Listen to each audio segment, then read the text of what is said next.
Quand il y a des incompréhensions entre des Français et des Marocains, il y a toujours des incompréhensions à certains moments, est-ce que, au fond, en ce moment, vous avez le sentiment qui doit faire le plus long chemin pour comprendre l'autre? Voilà. Je crois que c'est vous, parce qu'on vous connaît mieux que vous ne nous connaissez. Parce qu'on vous connaît mieux que vous ne nous connaissez.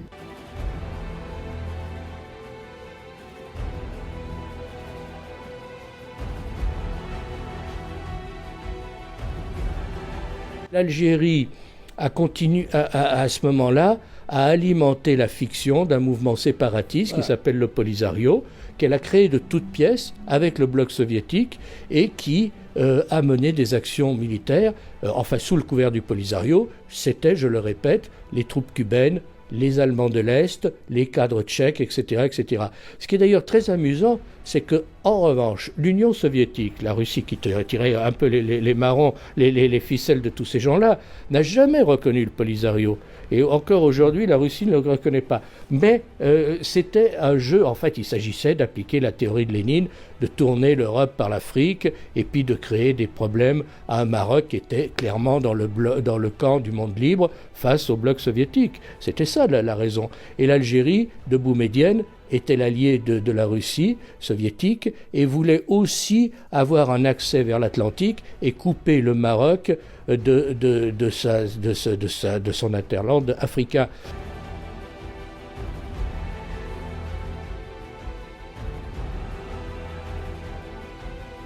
En fait, l'Algérie a le régime algérien a deux problèmes, a deux complexes. C'est la France et le Maroc. La France, pour les raisons qu'on connaît, on ne va pas revenir sur cette affaire, mais le Maroc, encore pire. Parce que le Maroc est une vieille nation qui a 12 siècles d'existence, qui a une forte identité, et l'Algérie, il faut bien le dire, a été créée par la France. Et l'Algérie, il faut bien le dire, a été créée par la France. Il n'y avait pas d'Algérie avant que la France n'intervienne dans ces zones qui étaient des baies, plus ou moins des petites principautés. Vous seriez un immigré de plus longue date, Éric Zemmour? Ah non, mais moi je parle pas de moi.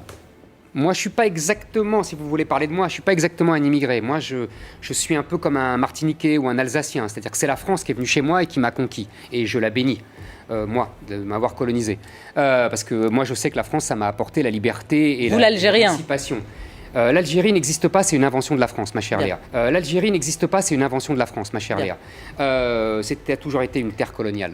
Non, mais je plaisante pas du tout. Même le nom Algérie, il naît sous la plume de la France.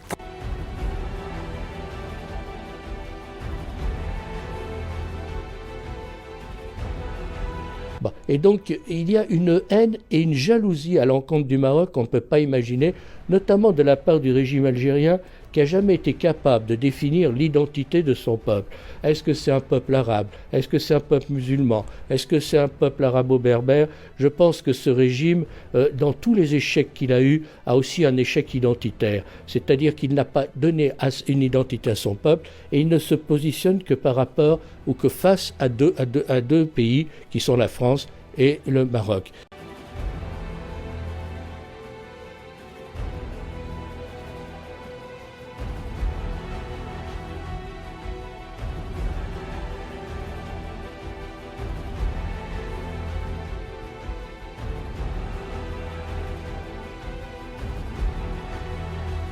Et donc, c'est dans les gènes du régime algérien, cette affaire de séparatistes au Sahara marocain. Le Polisario et le séparatisme a été créé par l'Algérie. L'argent mis par le régime algérien dans la propagande, dans tout ce qui concerne la fiction de cette entité séparatiste est incroyable, puisqu'il y a des représentants de ce mouvement un peu partout dans le monde. C'est l'Algérie qui paye, bien entendu. Ils ont des bureaux, c'est l'Algérie qui paye. Et ils ont surtout des associations, compagnons de route, communistes, gauchistes et autres, qui sont aussi payés. Vous savez, il y a 600 associations pro-Polisario, pro-séparatistes en Espagne. C'est-à-dire qu'on a l'impression que quand un type est au chômage et qu'il ne sait pas quoi faire, il va frapper à la porte de l'ambassade d'Algérie en disant « je vais ouvrir une boutique ». لابد أن تكون زعيمة الدول الإفريقية وأن تبقى لها هذه الزعامة. بدا في الأفق من ينافسها فوجب عليها اتخاذ كل التدابير لإضعاف هذا المنافس القوي. يجب إضعافه سياسيا واقتصاديا وعسكريا أخيرا. هذا المنافس هو المغرب طبعا. الضربة الأولى ستحط من معنويات هذا الخصم القوي وسترهقه اقتصاديا وتهزمه سياسيا. يوجد في الجزائر حوالي 40,000 مغربي يعملون في شتى الميادين. سنجمع المغاربة العاملين والقاطنين في الجزائر وسندفع بهم إلى ما وراء الحدود مجردين حفاة عراة.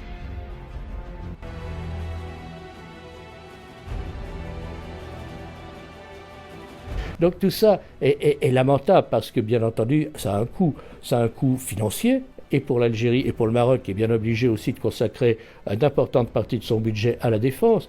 Ça a un coût parce qu'il n'y a pas du coup d'union du Maghreb sur le plan économique, il n'y a pas d'intégration économique, d'autant plus que le régime algérien ne veut pas qu'il y ait d'intégration économique. Car si on dit intégration économique, ça veut dire qu'il y a liberté de commerce, qu'il y a transparence. Or ce régime est un régime prédateur qui vole à longueur de temps son peuple. Vous savez, en Algérie, il y a un général pour le pétrole, un général pour le sucre, un général pour les carottes, un général... اقترب فريق النهار من المواطن ليعرف كم من حبة موز تناولها منذ بداية سنة 2017. نتابع مع عبد النور رحاب. البنان ما نشريش، ما كليتوش كاع. البنان ما نعرفوش. اول بنان ماشي نبداو في المهيبه نورمال. بنان. البنان. وينو بنان؟ غالي بزاف. غالي بزاف. غالي بزاف. غالي غالي غالي. ما كليتوش كاع. ما كليتوش. الموز لمن استطاع إليه سبيلا. عندما يصبح الموز كعملة صعبة يتم تداولها في بورصة سكوار، فلا تستغرب من أن تجده على واجهة محلات المجوهرات ليكون في مقام واحد رفقة الذهب، فالموز غاب عن قاموس الجزائريين. Et tous ces gens-là touchent des bakchiches, bien entendu. Donc ils ne veulent pas que ça change. Je pense qu'il faut bien voir une chose, c'est qu'on a un régime qui est un régime prédateur, qui ne veut que rien change. On connaît les termes et moi je suis cohérent. Donc je ne demande pas le beurre et l'argent du beurre, non. Mais je demande le beurre bien pesé. Mais je demande le beurre bien pesé.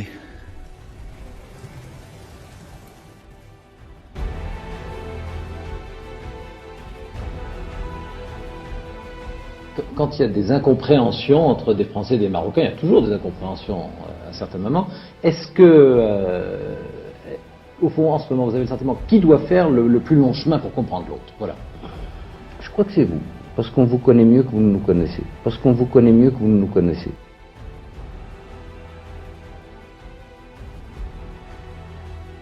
C'est-à-dire? Ben, vous n'êtes pas allé sur les bancs d'une école marocaine, tandis que nous sommes allés, non pas sur les bancs d'une école française, mais on a eu des professeurs français. Donc on connaît votre grammaire, on connaît votre langue, on connaît votre histoire, on connaît votre société. Vous ne connaissez rien.